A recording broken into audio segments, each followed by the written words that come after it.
So guys, konti na lang ang natitirang mga bunga nitong aking Illinois mulberry. Ang isa namang variety na Australian mulberry ay wala ng bunga.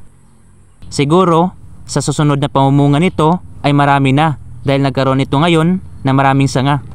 Kitang-kita talaga ninyo guys na mayroong malalaking bunga itong aking Illinois mulberry. Dati ay pangarap ko lang ito na tanim at ngayon ay meron na. Itong isang bunga ay parang nalalanta na kaya hinulog ko na lang.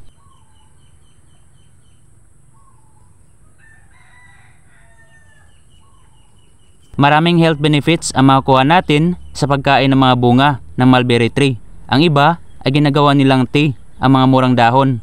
Ang kagandahan din dito sa puno kasi wala siyang halos tapon kasi ang mga dahon ay pwedeng ipakain sa mga alaga at ang mga sanga naman na pinutol ay pwedeng itanim ulit.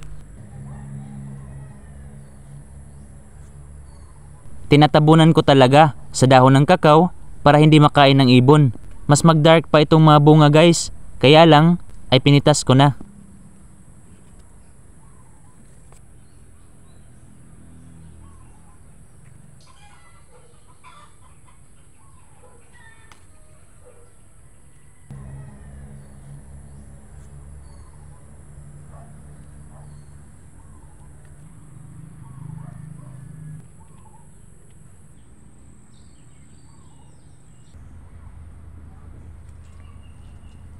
Ito guys ang aking Australian mulberry na ngayon ay wala ng bunga.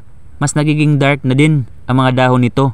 Hintayin ko ulit na mag-matured ang mga sanga bago ko putulan para magkabunga.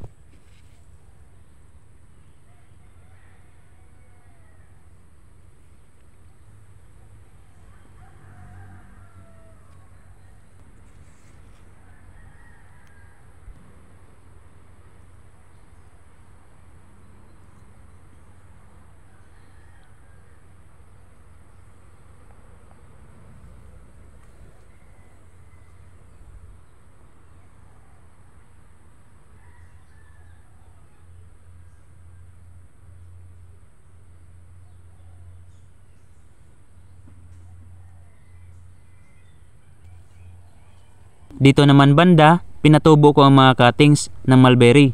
Ang nakikita ninyo na malaki na ay ang rooted cuttings na aking Illinois mulberry na tinanim ko dito sa lupa. Dito naman tayo sa aking Australian rooted cuttings na tinanim ko sa lupa. Ito na ang resulta ngayon guys sa pagputol ko ng mga sanga nung nakaraan. Mas nagiging dark ang mga dahon nito dahil exposed sa init ng araw. Ito namang isang puno ay nagkaroon na din ng mga sanga at magagandang mga dahon.